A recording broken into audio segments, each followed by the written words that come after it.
Hi, I'm Renee Ballard, a design strategist and host of Lex Talk Design, where we talk with all the talented creators and creatives about the business of design. So today's guest is David Leigh Dodd. Now, it would be easier for me if David had an old school one-liner job title, but that's not his style. David lives a truly creative life. He does everything from fashion photography to music videography to social media content creation, and even turns his hand at music, recording a single called Google It Bitch, which reached number 16 in the Australian music charts.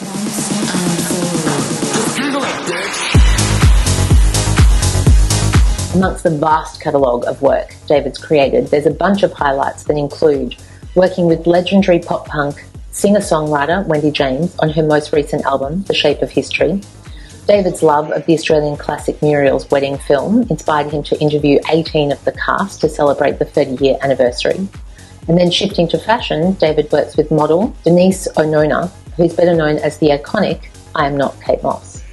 Hello, David. Thank you for joining us. Oh, hello. Thanks for having me. Oh, my pleasure. For a bit of context, how I know David is that many years ago we met in Dubai, where we both started the same week and moved into the same apartment block into Emirates accommodation because we were flight attendants with Emirates. And there's two of the biggest things I remember about David back in the day was he used to throw raucous house parties, the kind that Emirates did not appreciate.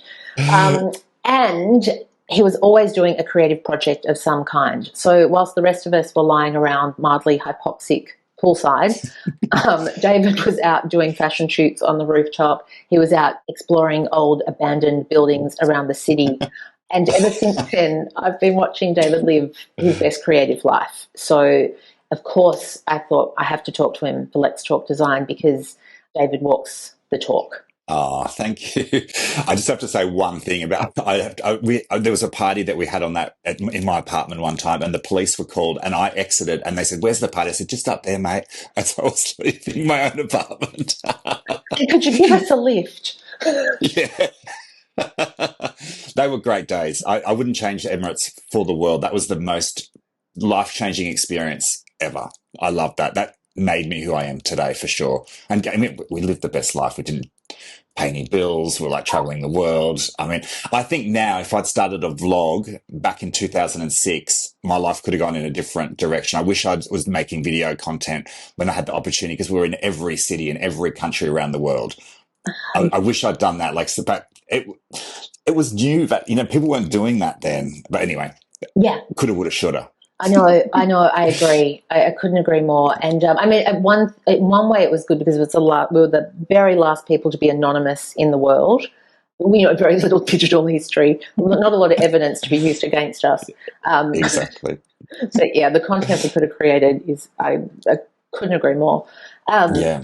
So how the hell, like everything I just rattled through, and that's just your highlights package. We're not even talking the level of content you create, but creative life, the energy, like where are you tapping into this energy from?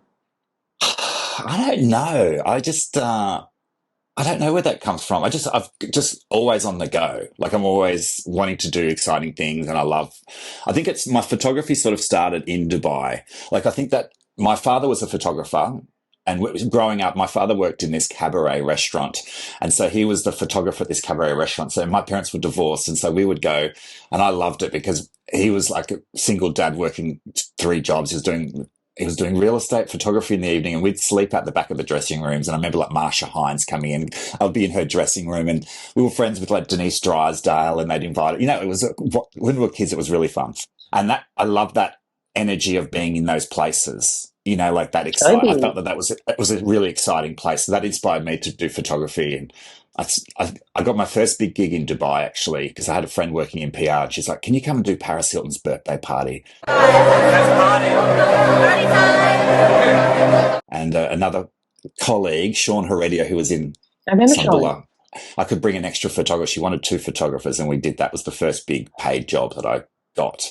And I just started doing modeling. Like, so I was photographing some of the crew, and that's sort of like how it all started. But that was the first. And when I left Emirates and I moved to Italy, I thought I was going to become like this big photographer when I got here. I was like, it was such a wake up call because I didn't speak Italian and I didn't know anyone. And I started at the bottom again. So when I got to Italy, I sort of knocked on doors of other photographers and I was like, I want to come and work for you. Can I work for you for free? And then I met this photographer and he had a magazine called, I think it's called Le Giornale. And I was his assistant and that's got me in the door.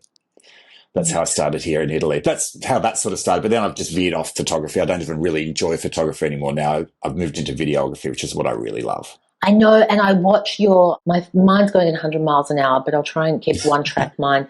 But when I watch your work on Instagram, like when I go through your stories, what I love and live for your videography is you make your life into a music video.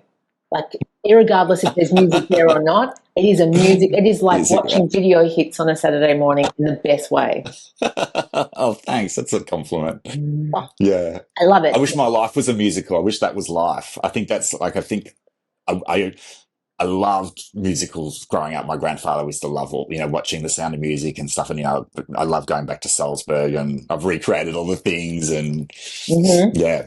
I think as well, I was listening to a podcast, an old podcast, but I was listening to it recently with the beauty mogul Huda Katan, who lives in Dubai. Okay. And she said, that you can spend most of your life waiting for your big break. She said the moment that you realize you are your break, that's when you're off to the races. And that reminded me of you because I know you've been, long before you were hired as a fashion photographer, you were doing fashion photography.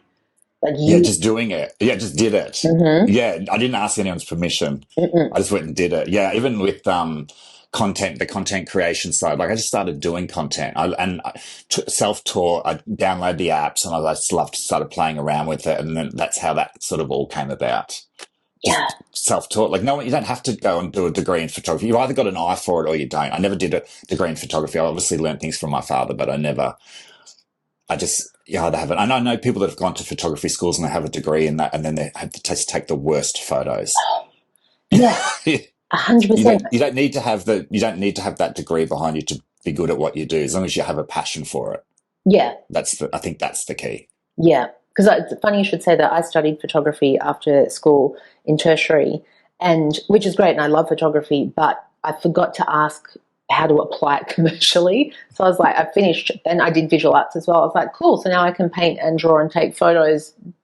It's really helping my waitressing job. I was missing that link in between. But yeah, I get what you mean with the talent. You either got it or you ain't. Yeah. But moving at a cracking pace, I mentioned the Wendy James work. Wendy James is just so iconic. If nothing else, that baby pink lipstick and the smoky eye. She's like life gold.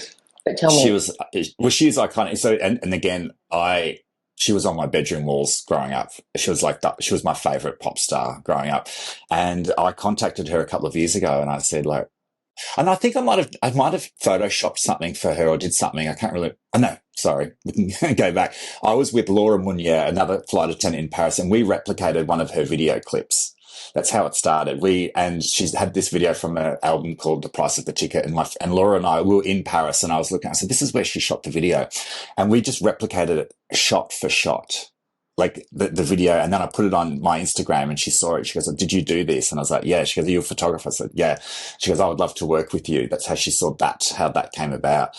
And she said, you should come to London and I'm going to be in London in the studio. Why don't you come and do some? I was like, this is crazy. I flew to London and she wasn't there. She's like, I'm so sorry, I couldn't, my flight's been delayed. And I thought she was sort of taking the piss. And she said, no, here's my ticket. My flight's been cancelled because she lives in the south of France. She goes, I'm meant to be in London. She goes, it didn't happen. She goes, but then from that is how I met Denise, but I'll go into that later. So when that door closed, another one opened. And after I came back from London, I did a shoot with Denise randomly. And when I got back to when I got back to Italy, she said to me, I'm going to come and visit you in Rome. I feel so bad. We can do a shoot sometime when I come to Rome. 6 months later, she flew to Rome and we did a shoot. And she goes, I love these photos. I'm going to use them on my next album. And then we started a friendship. And that's how that snowballed over a couple of years. So we've been friends for about 5 years and I've done 2 of her albums now. You are amazing. This is what I mean. You are your own break. Like you weren't waiting for Wendy James to knock. You just went and got it. And I think there's so much to learn out of this. Yeah, my mum always said, if you don't ask, you don't get. Like Yeah. there's no harm in asking someone or doing something and showing them and sending it to them and saying, do you like this? Or, but I mean, I just tagged her in that post and she's like, oh, wow, this is so impressive. Did you do this? And I was like, yeah. And that's how that friendship started. We've been, friends ever since, which is, I mean, it's so weird when I look at my phone and, it says Wendy James calling or like, it's bizarre. Love it. And so moving on to the Muriel's wedding project, were they just stoked to hear from you? Yeah, well, we talked about this before. I know we're talking about like pop culture and like our love for pop culture. Mm. And I love that movie. I've always loved that movie. And I had worked with Gabby Millgate, who plays Joni, the sister, You're Terrible, Muriel, on like a play years ago, like in Melbourne. But I was just like I just was like volunteering on that play. We sort of became friends. And then during COVID, I was like, people were doing those Instagram lives and stuff. I said, would you do like let's do like a conversation. And then I did that with, like, we recorded like an interview with it. And then I actually did one with Ros Hammond as well. She was one of the mean girls. We're friends on Instagram. And she said, why don't we get a few of them? And it sort of snowballed into this, having like 18 of the cast on board. And then it was a whole process of editing it all together and doing it for the 30th anniversary. But now it's on YouTube and it's gone crazy. And said, I think it's, if you're a lover of that movie, I put everything that I love about that movie and wanted to know is what's in that reunion. So it's what would I want to see? If I was watching, like that's how I view things. Like I would love to see a 30th anniversary of Muriel's wedding. They didn't even do one. It was only mine that came out. You'd think there would have been a TV special, but maybe it's just because I love that film so much that I'm the only one who thinks like that. I don't know. I think I have much the same. Like I get we're talking earlier about being hyper fixated, and this is like such a fucking tangent, but I was watching back about 20 years ago. I was watching do you remember EasyJet, that TV? Remember EasyJet, that TV show? Oh my God, yeah, yes, whatever it was called. Yeah, I watched an episode before. I think I hadn't even been out of the country yet, like 20, 25 years ago. Watched an episode, and there's this scene in it where a woman from Monaco is bringing across a chandelier from England to Monaco to put into her store for her opening of her boutique. And lo and behold, this has lived in my head rent-free for 25 years. It was the first time I was like, Monaco, that's where I belong. Like, that's my spiritual home. And I've since been, and I'm right, it is absolutely my spiritual home. And lo and behold, it just lives, and I was just obsessed with it, but I could never find it. And lo and behold, YouTube, I swear to God, last month popped it up randomly, this EasyJet with this one episode. And I was almost in tears because it just lives in your heart, like with Muriel's wedding. There are scenes in that live in, like, there's not a week that goes past where I'm not uttering that someone should be eating razor blades. Yeah, right. And there's so many scenes in that movie, like when Tanya flips the table, when the other girl lifts the eyebrow. I wanted to know about that. Like, how was that to film that? Like, I wanted to know those questions. And it was like a great day of filming. It took 2 days or what, they explain all that sort of stuff. And it's like, I want to know that stuff. And so I'm sure other people want to know that stuff. Yeah. And that's how that came about. And yeah, again, just because that's what I wanted to do. I think, that's what I was like, I want to see a reunion of the cast. So I'm going to go and do it. And then I just contacted, they were all on board. They were all like, this is such a great idea. This is such a great thing. Yeah. So it's not, if you don't ask, you don't get. Like, there was nothing stopping me from it. Was just, and it was the time. And that took, I think I had 20 hours of footage to work, 20 hours of interviews. And I had to condense that into 1 hour. That was the task. It was like picking and they would sort of categorize it into like answered questions. And then from those, I'd create folders with the answered questions. And from those answered questions, I would then pick the best, and whatever the best response is what made it into the documentary. Yes. It's a huge undertaking. Too much. It would also almost become too much for me, but in the end, I got it. Yeah, and the editing.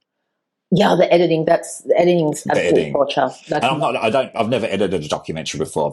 I'm not a filmmaker, but I did it anyway, and I think it's quite good. I think I did an okay job for what it is, Yeah. I think as well, it feels like you don't suffer from perfectionism, like the paralysis of perfectionism. No, I don't. I just go for it. And I never try to, I think it's what you said before that you quoted something, but I was like, I have the same motto. I was like, you said that woman in Dubai. I have always just tried to do my own thing. I'm never trying to follow a trend, or I'm not, because I think the second you try and, like, there's influencers out there and they're always trying to like be like other, just do your own thing. Just be you. People will love you for you. You don't have to be anything but yourself. And that only comes with age, because I feel more comfortable now in my skin than I ever did. I don't care what anyone thinks about me. If you don't like me, don't watch. If you don't, like, I think then people enjoy you because you're your true authentic self. Yeah. That's what people are drawn to. They're going to like you for you. You don't have to be anyone else. Yeah. I'm 46. I think I've just learned that this year. Yeah. I learned this in my 40s. Mm-hmm. Yeah. You come into your own and you're like, just do you. Just do you, boo. Yeah. But, and just do you. 100%. But from the sidelines, like watching you, and we have to put like, oh, if I can get that photo off you and post it on our social media feeds so people can see it. There's this, I wasn't there at the time, but you were on a flight, and there's this famous photo of you, and there are passengers on the plane, a wide body aircraft, international, ultra long haul plane, and you're reclining in the hat rack, like, surprise. Yeah. How did you get away with that? Well, the thing was, that was on the 777. That photo did the rounds. I don't know how I didn't get fired for that. That was actually the emergency hatch from the sleeping quarters upstairs. And so those long haul flights, they're a killer. Like, there was nothing to do. I was trying to keep myself entertained. So I went up into the hat rack, and then I opened up the bed, and then I had my friend come through. Her name was Lisa Whitaker. She come through with the trolley, and she was like knocking up on the thing, and opens it, and she goes, "Anything to drink, sir?" And I was like, "Yes, thanks, just a juice." And then she hands me the juice, and then I shut the hat rack. And when we came back downstairs, I heard this guy say to his wife, "I swear to God, there's a guy sleeping in the hat rack." She goes, "Don't be ridiculous." Yeah, you just got to have fun.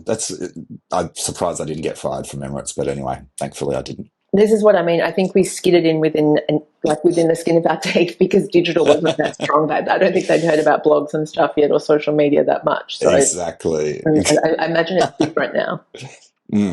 I'm sure. May I ask as well, looking to the future, have you got a dream project that you are A, manifesting, or B, would love to bring in? Well, now because we didn't talk about this, but now I'm working. Well, actually, I'll start again. But what I wanted to say is, I would like to move more into doing content creation. That's the direction I definitely want to move into now. I still do photography on the side, but I definitely want to move in. The future is going to be, I'd like to pick up maybe 3 or 4 clients, and then I don't have to be based anywhere. Like, that's my goal. I don't want to be tied into one place. I would like to work internationally and have a client here in this country and a client in that country, and work for them and do their content, and then just do that. That would be my dream goal. Maybe 6 months in Australia, 6 months in Italy. I don't know. That's the future. Yeah, it's good. And I want to talk to you about that, because from memory, you're from regional Victoria. You're from Eastern Vic? Gippsland. Grew up on a dairy farm, so I've come a long way. Oh, thank goodness you got out. I've lived on a farm before in New Zealand. It's just nothing but hard work, which I'm very allergic to hard work. Well, the town itself is called Maui. It's quite famous, infamous, I should say, for the Jaden Lesky, but I always say it's Maui, the T silent. But I mean, growing up there, I hated it. I wanted to get out. I didn't feel like a country kid, but now when I go back home, I absolutely love it. I absolutely love it. Yeah, I think it's beautiful. I think it's I just went back last month. I had a month back there, and I loved the sound of the birds. It was it was amazing. Yeah, there is a moment when especially when you've left Australia for a while and you come back, and then everything just feels so familiar and nostalgic and soft. Yeah. I went to a cafe in our hometown, and this is not a word of a lie, within half an hour of me I knew 20 people in that cafe, and they had not it was, even my dad said, "I've never seen this many people that we know in that town." Like, it was very comforting to go back to somewhere I haven't lived for 30 years. Yeah. And be in that town and recognize people from my school. There was teachers in there. It was really crazy. And then, so what I wanted to know is, because I certainly have this, with the itchy feet and living in different places, do you find your creativity and inspiration varies to the environment you're in geographically? Yes. Yeah, it does. It does. Because when I'm in Australia, I create content that's, I know this sounds weird, but when I'm in Australia, I try and I mold to that environment. When I'm in Italy, you'll see like content that I'm putting out here. It's very la dolce vita. Like I'll have a lot of Vespers and I'll have like, cobbled streets, and I really see the beauty in each place. That's the content that I create when I'm in these places. Even if I'm in Australia, I love the wildlife, and I showcase because I want people that live here to see that side of the. Does that make sense? Of that side of the Yeah. country, I explain. And then when I'm in Italy, I always showcase the beautiful side of Italy. I mean, Italy, I love it here, but there's graffiti, there's rubbish, but I don't see that. I just see the beauty. That's, I think, the beauty in life. Yeah. And do you think as a creative, and especially, we have there's a lot of similarities in our past. Well, certainly we worked as flight attendants, and neither of us are flight attendants now. So that's weird. But I think there's this almost like the through line is being an outsider, and not in a bad way, but being an observer. Like when we move a lot, I used to, we used to live in Hong Kong, and same with Dubai. Oh, Dubai a little bit as well. And what I love about traveling is when I don't speak the language. And then so you're just a cork in the ocean. You're just watching everything, and you have to pick up on other cues of communication because you can't, the language is not going to help. It's like when you travel to Japan and stuff, and no one's talking English around you, so you're watching it. Cool. And because I find creatively that really, like, being an outsider really helps when I'm traveling, because I just get to observe and shapeshift. Yes, I think shapeshift is a really good term to use because yes, I agree 100%. And my creativity comes from within. I don't know what it is. My sister's creative as well. I think I feel like there's like a gene in you that you are like a creative person, and you're not. I think it takes so many different types of people for the world to run. And if you don't, like, some people just aren't creative. They just aren't. It's just in you. I just have a desire to be creating all the time. Like all the time. Like it's all I want to do is be in that environment. I love creating new things. I love making videos. I love making skits, funny things. And I just enjoy that. And it gives me joy. I don't do it for any other purpose but to have a good time. Yeah. And then if you can make money from that, then so be it. That's where it comes from. It's just the joy of doing those things, because that's how I want to spend my time. When I was a kid, I remember my parents bought a video camera, like the old VHS stuff. Mm-hmm. And I was trying to make videos for like Australia's Funniest Home Videos. I was vacuuming the cat, and like I was doing all these crazy things. And then I was making horror movies on this video. I still have them. And with my cousins, and I was editing these videos. I was stopping the camera, cut, and then I'd like rewind it, and I'd create like a whole movie on one tape. And I'd like edit it as I was going, because we couldn't, you can only stop and record. Then I'd delete, and I'd move the camera. And I was doing this when I was like 8 with this video camera. So it's just something that I've always loved to do. Yeah, that's uncanny. But I think you're really creative, but I also think you're really brave, and you just go for it. Because I just get like, I always wanted to work in fashion, but I thought that you had to be like 6 foot tall, or even just to work like the design side. I thought you had to look like a supermodel to work in fashion, and I just always felt. But I think that's me, maybe as the outsider as well. Like, I'm very much a voyeur, watching from the sidelines. I call us fringe dwellers. We're like, well, I don't know if you're a fringe dweller, but we're a bit on the outside, just looking in, and it's kind of the most fun thing to be. Yeah, I just think you just do whatever if you want. I don't know. Last year I got invited to be I got invited to London to be a presenter at the London Fashion Week Awards show, and I was sitting on the table with people that I absolutely idolize, and I felt like I had imposter syndrome. I was like, what am I doing here? I'm from, I was like, how did I get here? Like, how did this happen? How am I sitting on this table with these people that I admire? And I'm from a country town in Victoria. What am I doing at London Fashion Week presenting an award? That was like one of those moments, but I felt like I didn't belong there. And that's the only time I was like, how did I get here? That's, as a creative person, I guess it was kind of nice because I felt recognized finally, but I've never done anything I've done to impress other people. I just done it because I want to do it. Yeah. And then you just get there just because you want to do something, and then it just happens for you. Mm-hmm. And I think as well, just rolling the dice on the skill set, like what we do now with our business is, my husband's industrial designer, and I take it so seriously because I didn't study design. I handle much more the marketing side. I do a lot of the research, trends, forecasting, international benchmarking. I do a lot of strategy stuff, which I love, and that's like that's my natural, it's my jam is strategy, getting from A to B as fast as you can. One of the things about it is, and you touched on it as well, is you don't have to have a degree in it. And Chris is like that all the time. I'm like, I don't know how should we do this? He's like, I don't know, try 3 different things. Let's see what works. And it's so liberating to realize there are no rules. You just have to There's get no done, rules. especially in design. You just use whatever you can. Like I never use Photoshop or Illustrator. I'm terrified of it. But I just use PowerPoint to within an inch of its life. Like I really want a T-shirt that says like PowerPoint. You know, I put the power in PowerPoint. Because you just have at it. And again, this is weird as well. Just referencing Huda Katan again. Her business is worth literally $1 billion. And she's like, my business advice: be scrappy, make it yourself, fast as you can, get it out. Yeah, do what you want to do. I honestly, I'm inspired by everything around me. I can walk down the street and be inspired by things. I see things and like that's everyday life inspires me. People inspire me. Everything inspires me. I think that it's how you look at things. My grandfather was like a pessimist. He used to always be complaining about everything, and it was, oh God, you don't see. But that's just how some people are. They don't see the beauty in things. Yeah. I see the beauty in everything. I think that's the key. Like, we're talking about earlier, when we lived in Dubai, I still love exploring abandoned places. I find that one of the most fascinating things, videoing abandoned places. It's just, there's so much beauty in something that was once so fascinating and now it's just been left to decay. Like, even that's beautiful. Yeah. And there's a whole world of people that are obsessed with abandoned places, and I'm one of them. There's a whole, when you tap into that, then there's like this whole sea of people that are like, there's pages on the internet dedicated to all this stuff. It's a whole thing. People go sourcing for breaking into abandoned places, and like, I want to be one of those people.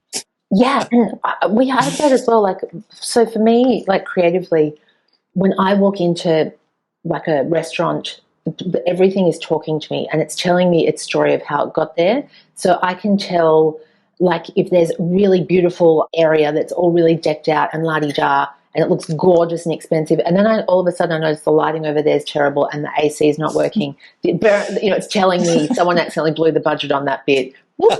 Like, these little tiny details that talk to you all the time. And then there's the lens with how you view it. And there's this scene in the film Almost Famous with Kate Hudson, and the Band-Aids get gambled in a poker, with 2 different bands in a poker game. And then the young guy's like, you've been gambled. Don't you realize you've been had? You're just a commodity. And she's like, and he's like, for a box of beer. And without skipping a beat, she says, what kind of beer? Like Budweiser or Carlsberg? Yeah. Exactly. It's how you see things. Mm-hmm. And Italy's like that too. Like when we went to Italy years ago, I was so awestruck with how stunning it was. Like, it's the same barns that have been there for hundreds of years. But then at the same time, you've got people hustling on the street trying to sell you fake plastic handbags or something. And just the exquisiteness and the contrast between one of the world's most gorgeous cultures in ancient Rome versus, like Italy did some great stuff 2,000 years ago and they've kind of been coasting a little bit ever since. Yeah, they've never done anything since then. Yeah, exactly. And why would you? Like pasta, Napoli sauce, caprese I don't even salad. know how the ruins and stuff. I still, even to this day, I walk past the Colosseum and I'm still mind blown. It's like, I don't know. It blows my mind. They were so advanced. The sewage systems, everything is crazy. Yeah, and it was and an uber creative time as well. Like when you look into ancient Rome and how they expanded and the way that they did it is, like with the coins, they used the coins as like press releases. Like you won the latest battle, and then you would throw coins. Caligula would throw the coins to the people, and they would take them out to the empire. Right. And the crazy thing about Italy, obviously there was the fall of the Roman Empire, and then Rome itself here was abandoned for like 500 years. When they came back into the city, they started to build into the structures. They designed into the structures themselves. So like there's a place called Teatro Marcello. It's like a half a Colosseum here. That's just all housing now, built into an old half Colosseum, because they just knew that those structures were better than they could build today. Yeah. Like how they designed that, and then the engineering back then, 2000, is better than we have today. That's crazy. How have we've declined in design. We are 100%. Yeah. And if we want to talk about design, one thing that I hate now is that everything's it's almost like it's so bland, it's become boring. Design is flat. There's no little details in anything anymore. I love it. When you go to Paris and you see lots of this curvature, cast iron in fences and on lampposts. And now we have just plain lampposts. There's no beauty in anything anymore. We've lost that, and we've lost the desire to create beauty. Everything's streamlined, and it's awful. Yeah, it's a thing it happens, I think it's rife in Australia. I call it Australian frugality. And it's not just financial frugality, it's emotional frugality, it's spiritual frugality, it's ornateness. Like everyone's ripping out like every kind of cornice they can get their hands on, no skirtings, which I understand they think it's modernism, but I'm like, no, that's just contemporary design and frugality, because you don't want to be bothered. You like to build a proper minimalist house has more detail and design than a Victorian manor. Right. With hiding stuff. You've got to make clean, beautiful lines. Ripping the guts out of everything and calling it modernism, that ain't it. That's just frugality. I think a really good example is McDonald's. When I was a kid, I loved the shape of the shapes of the roof and everything. Well, Pizza Hut had it as well. They were iconic buildings and the playground was full of color. You had all the characters, Mayor McCheese. There was like Big Mac, the Cookie Monster, or whatever, not Cookie Monster, what is his name? Like the Hamburglar. Yeah, that, Grimace. Yeah, there was. Now it's so streamlined. Like if you look at the design of McDonald's, it's just plain green building. They're trying to change their coloring to make it seem fresh. That they don't use the red anymore; they use the green, and it's boring. Yes, kids today don't know. I mean, it's boring. They're inside, everything's grey. There's no colour. It's like McDonald's. I don't know. Kids don't see that. They don't know. I don't know. That upsets me. Yes. That upsets me. And because it's the sense of theatre, because we all know it's the grind. Like we all know we're working and paying taxes and stuff, but ripping out the theatre of stuff. And I often talk like in retail design, shops are the new theatre when it's done right, because especially high-end luxury, like you walk into Gucci, the carpet is thick like a theatre. It literally has heavy curtains. The staff are the actors. You're both actors together. You have a script. Hi, how are you? I'm good, thank you. How are you? And then, the whole story is the stage, and it's totally delightful. But we are missing that element of enchantment and charm. It's more like a dirty word. It's gone. It's lost. Yeah. Yeah, it's a shame. I think as well, and when you explore those buildings and you take the most exquisite photos of these abandoned buildings, is you're capturing that romance. And that's what I was thinking when I was saying things are talking to me. These abandoned areas are telling you a story. Oh, yeah. Yeah, I'm obsessed with it. That's one of my favourite things to shoot abandoned. And I love finding abandoned places with old chandeliers. And you just think, what was once? Yeah. And you can imagine the people that went through there, walked through there, enjoyed those moments. There was parties. There was also, things. I don't know. It's a romance of but time's gone. And you can sort of visualise, yeah. Yep. And where are you on your travel schedule? What countries or cities are calling to you at the moment creatively? Well, I know we're going to talk about this. I work with the Denise Ohnona. She's a Kate Moss lookalike. We've been working together for about 5 years now, and their next probably stop is Germany. She does a lot of work in Germany. I don't know why, but she gets a lot of work over there. They love her. So that'll be probably the next thing that we'll be doing. We love, that's always fun. Her and I, which we can talk about now, actually, working with her has been a game changer because she lets me take control of the creative aspect of her Instagram account. Amazing. So she lets me do what I've taken her from having, I think she had 3,000 followers when I met. Now she's at 140,000. So we've transformed her account, but that's just because we have fun we just create anything that we want to create. I know it's mind-boggling and it's so gorgeous. Hi, Renee. Hi, Denise. Thank you so much for joining us. Oh, thank you for having me. You're a good sport. Thank you. And Jesus Christ. And just for the record, Denise is in London. David's in Rome. So it's 5 p.m. I'm in Liverpool. 6 p.m. here. So in Liverpool. And it's, Denise, it's 7 a.m. where Denise is, 8 a.m. where David is. So talk about consummate professionals. Thank you very much. So joining us now is Denise Ohnona, who is better known as the fashion model icon I Am Not Kate Moss. David and Denise collaborate on creating scenes, shoots, and stunts that grab the attention of the fashion pack around the world. Welcome, Denise. Thank you so much for joining us. Thank you for having me. Lovely to see you both. So David was just broaching how you guys have been working for the past 5 years together and how well you guys mesh. And when I look at all the viral videos and all the content and the work that you guys do together, I can feel that type bond. Did that happen straight away? Yeah. Immediately. Yeah. I would like to go back and explain a little bit too, because that weekend that I was going to London to shoot Wendy James and she wasn't able to be there, I started following Denise on social media. I'd seen her and I'd said, wow, she is uncanny to Kate Moss. And I was in London and she said, we need a photographer. Do you know anyone? I said, I'm a photographer. And they were doing a shoot with James Bond in, where was it? Wimbledon. Their photographer had cancelled or something. And so then I said, well, I'm available. I have my camera, I have my equipment here. And we worked together. It was from that second that we worked together that we just hit it off. It was just became the best of friends on that shoot. And that's how it snowballed. And over the years, we've just started doing creative projects together and everything we do seems to turn to gold. I don't know why. It's just, we've been so lucky. Was that the same night that we got bombarded in that club in GAY? Was that the same night? It was the same, yeah. And we went to the Ritz. We went to the Ritz in London and we were just having a cocktail because we'd actually had like a full crazy day of shooting and I went to the toilet and the guy from the Ritz, he was like an employee, followed me and he goes, oh my God, can you please introduce me to Kate Moss? And I said, look, it's actually not Kate Moss. It's just, he goes, I knew you'd say that. It is her. And then when we left the Ritz, there was like paparazzi. It went crazy. Like someone had said that we were there and I think that made the New York Times, us leaving the Ritz. It did. It did. Was that the one? I don't know if it was that one where they were like, sometimes the fake is just as good as the real thing. Yeah, that was an article. Yeah, exactly. Yeah.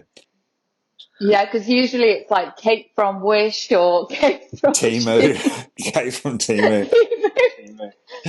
So yeah, it was nice. Yeah. And so what happened was it's sort of over the years, we've sort of like started to do more things together. And we realized that, well, when we get together, we just have, first of all, we're talking about before, we just have a good time.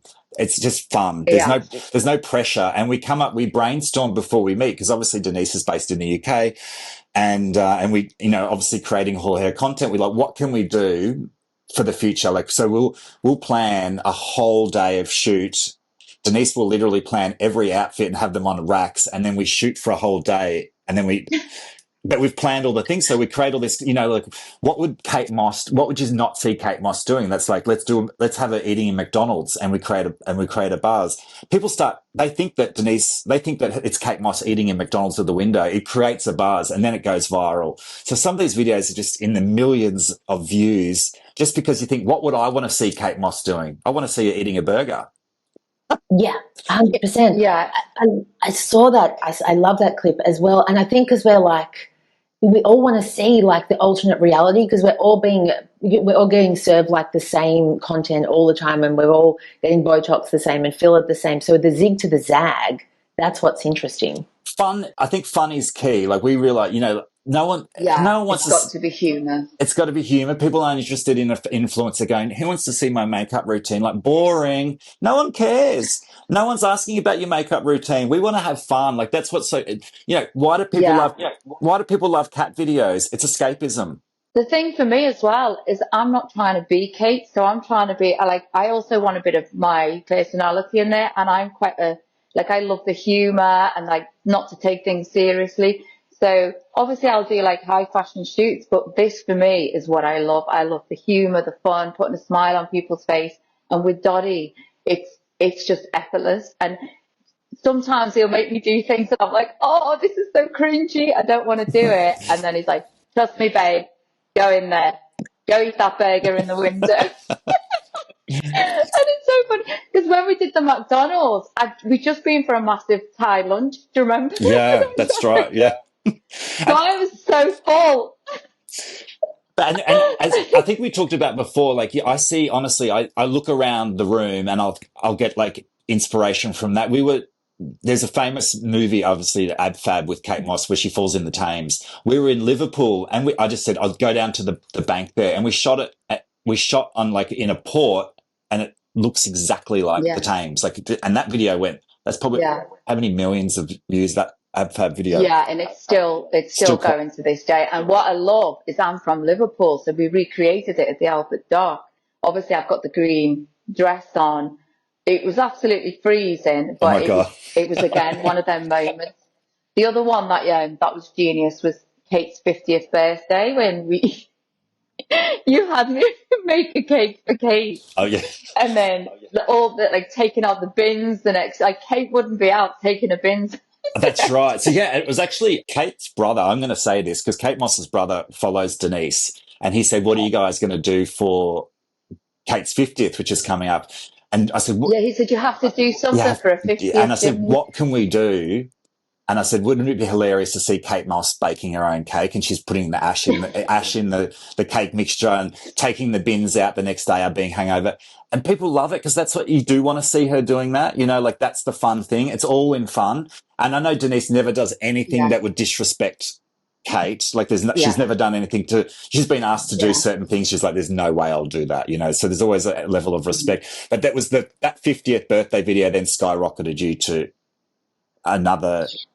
That went crazy. Yeah. And then I think after that, you did Paris Fashion Week again, and that's where it all went crazy. Paris Fashion Week, because I'd already done vet months a few years prior, and I knew how scary it was. I was saying to David, I can't do it. I'm not doing it. And he was like, you have to do this. So luckily, like he talked me into doing the Marine Serre. He came up, he was there, obviously, front row with his camera. And then when we left the fashion show, I got mobbed by paparazzi. Oh, yeah. Do you remember? Yeah. We had to run to the car.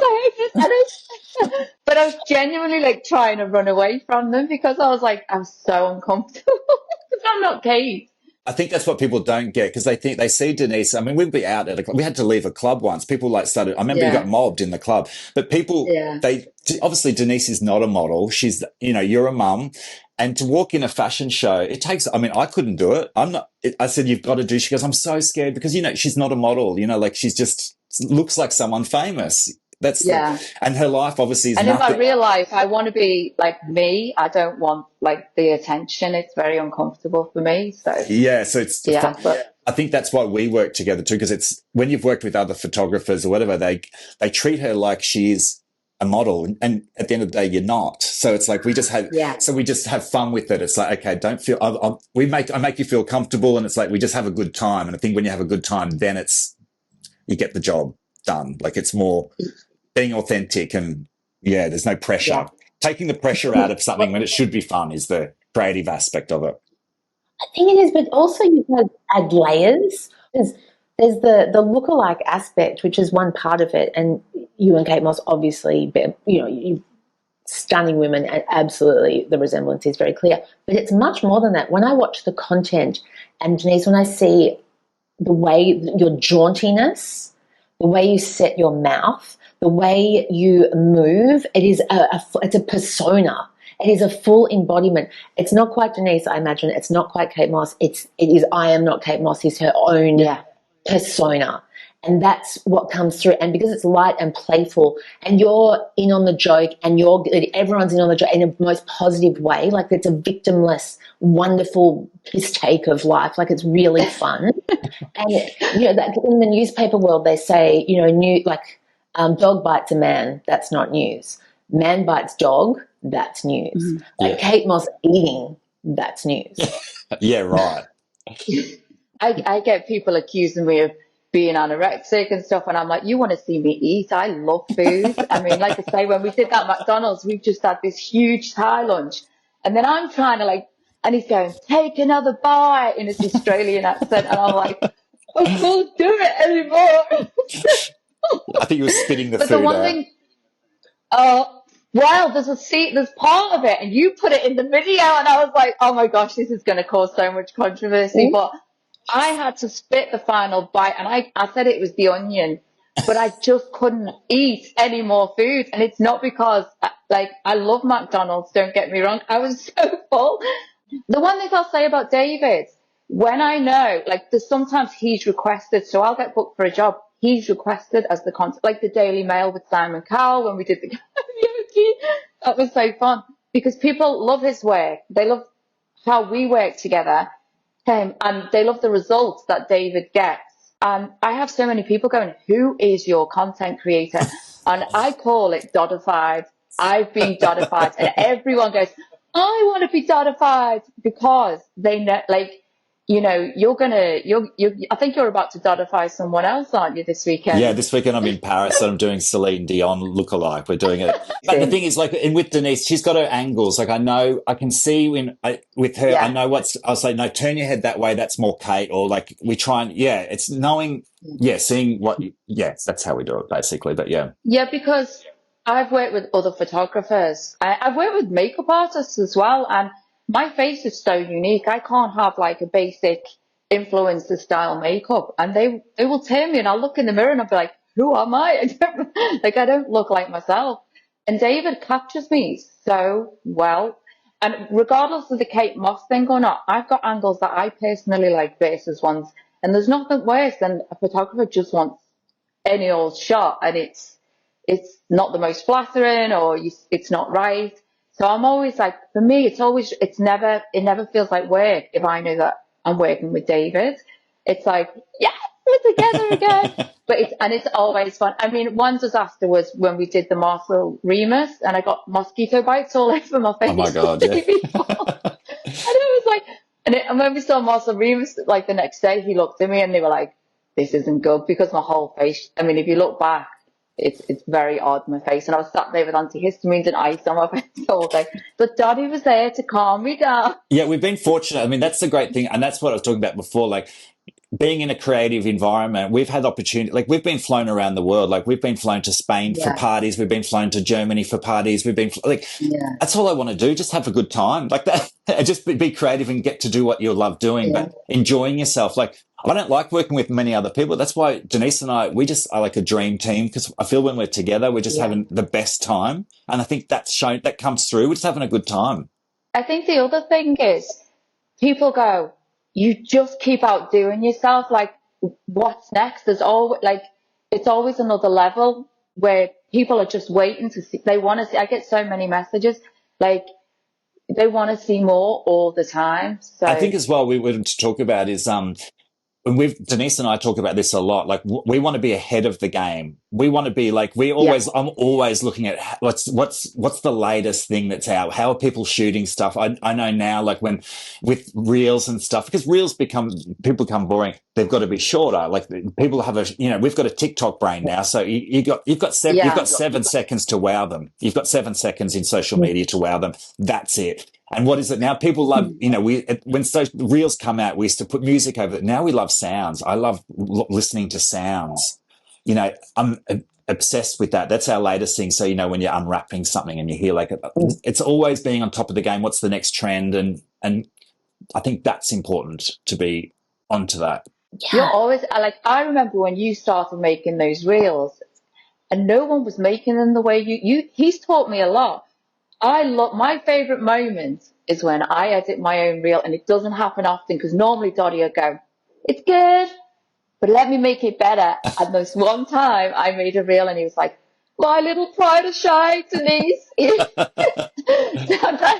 You did it exactly how I would do it. I'm trying to do the Australian accent, but failing miserably.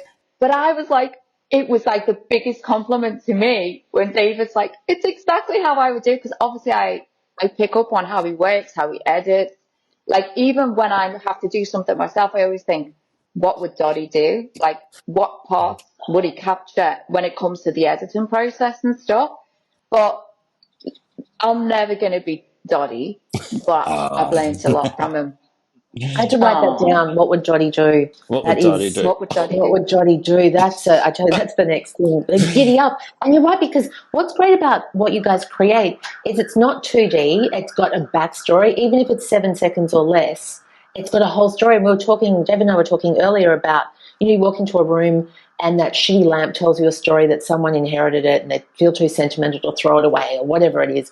But that's what these, even though it's 7 seconds, you can pull the story together really there quickly. has to be a story. I say this to Denise. You can't just go. I've seen photo shoots for photographers do something. It's like, well, what's the story? What's the backstory? There isn't one. Yeah. If there's no story, there's no vibe. There has to be a story every time. That's the key. There has to be, what is this? What's happening? When people are standing up against, what are you doing? What is that?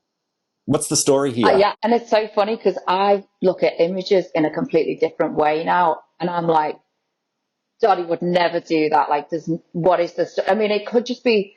There was one the other day with a woman, and she was just out the window with her hands on her hip, it just didn't make. And I was like, Dottie, but there's no story in that. What's she doing? What's she doing? Well, that's exactly what you wouldn't do. That's not natural. So I obviously always have. It's kind of like I have been your little protege. My little muse. Oh my God. I think of all the stuff I've done in the past, and I used to send them thinking, oh, I did a good job. And he'd be like, and it'd be like a minute long, and he'd send me back like 10 seconds of it completely edited. And I'd be like, wow, that's amazing. And I always felt like you want every little piece of there in there because you want it all. And he was like, no, you just need enough. You just need the best. And pick the best bits. Yeah. Just pick the best bits. So less is more. I learned that as well. Yeah, your cutting room floor is heavy because we don't want to kill the little darlings. I want to save them all, but you're right. You've got to be ruthless with the shred. It's what we think we want, but what do other people want to see? They don't care. Think about what I always think. And that's my motto, really, is like, what do I want to see? And if I want to see it, that means other people want to see it. But if I only want to see 10 seconds, that's all I want to see. That's all that other people want to see. Yeah. That's how I judge everything in life. What do I want?